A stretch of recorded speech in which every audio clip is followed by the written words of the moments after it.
मित्रांनो, मराठी सिरियल या चॅनलमध्ये तुमचे अगदी मनपूर्वक स्वागत करते.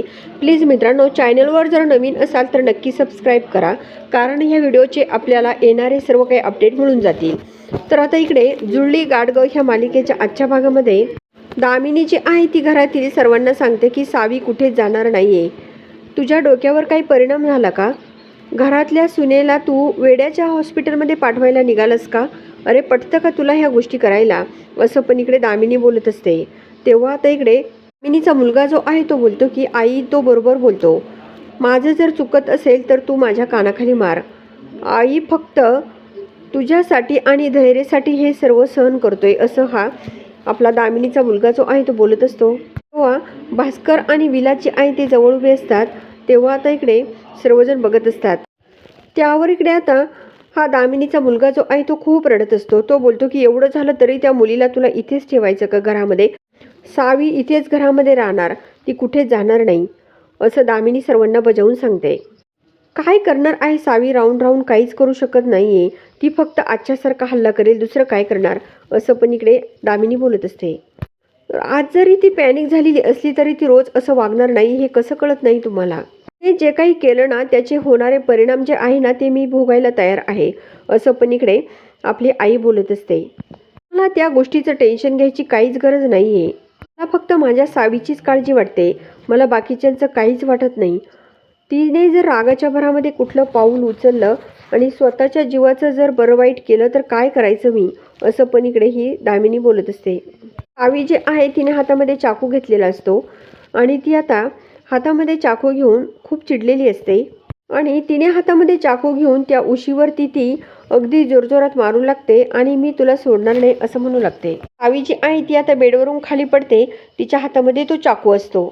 तर सावीची आई ती खूप रडत असते आणि मोठमोठ्यामध्ये रूममध्ये आरडाओरडा करू लागते. तर सावीची आई ती मोठमोठ्याने म्हणते की माझा फ्रेंड कुठे गेला, असं सावी म्हणत असते. तर दुसरीकडे आता दामिनीचे मुलं जे आहे ती सर्व समोर आता दामिनीला बोलतात की इथून पुढे आम्ही काहीच कुणाचं सहन करणार नाही. त्या वेडीला तर घरात जागाच नाहीये. धैर्यामुळे आणि आई तुझ्यामुळे खूप काही गोष्टी सहन केल्या, असं विलास जेव्हा बोलत असतो तेव्हा आता इकडे दामिनी बोलते की विलास मी तुला शेवटचं सांगते, सावी हे घर सोडून कुठेच जाणार नाही, म्हणजे नाहीच जाणार, असा निर्णय जो आहे तो दामिनी सांगून टाकते. तेव्हा विलास बोलतो की अगं आई तू का ऐकायला तयार नाहीये? सावीची आई जी आहे ती खूप रडत असते आणि ती बोलते की काही जरी झालं तरी पण सावीला वेड्यांच्या हॉस्पिटलमध्ये पाठवावंच लागेल. तेव्हा आता इकडे दामिनी बोलते की अहो तुम्ही सावीची आई आहात, तुम्ही हे चुकीचं बोलताय, चुकीचा निर्णय घेताय, असं दामिनी त्या सावीच्या आईला बोलत असते. तेव्हा सावीची आई जी आहे ती आता रडत असते. तर दामिनी तिला बोलते की तुम्ही तुमचा शब्द मागे घ्या, सावी जी आहे ती कुठे जाणार नाहीये. तेव्हा इकडे सावीची आई बोलते की अहो दामिनी ताई मी जे खरं आहे तेच बोलते, असं काय करताय तुम्ही?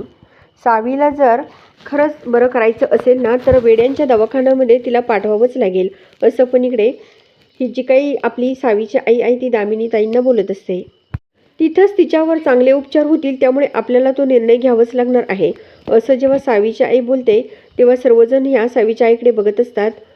सावीची आई पुन्हा बोलते की सावीला आपल्याला वेड्यांच्या दवाखान्यामध्ये पाठवावंच लागेल, असं पण इकडे सावीचा आई निर्णय रडत रडत घेत असते आणि बाकीचे भाऊ, विलास काका हे सर्वजण बघत असतात. तर प्रेक्षकांना आता नेमकं आपल्या सावीला इकडे वेड्यांच्या हॉस्पिटलमध्ये पाठवणार का आणि आपला धैर्य जो आहे तो सावीला कशा पद्धतीने भेटणार, हे बघणंसुद्धा तितकंच इंटरेस्टिंग असणार आहे. तर या मालिकेचे डेली अपडेट मिळवण्यासाठी आपल्या चॅनलला जरूर सबस्क्राईब करा, लाईक करा आणि व्हिडिओ बघितल्यामुळे अगदी मनापासून धन्यवाद.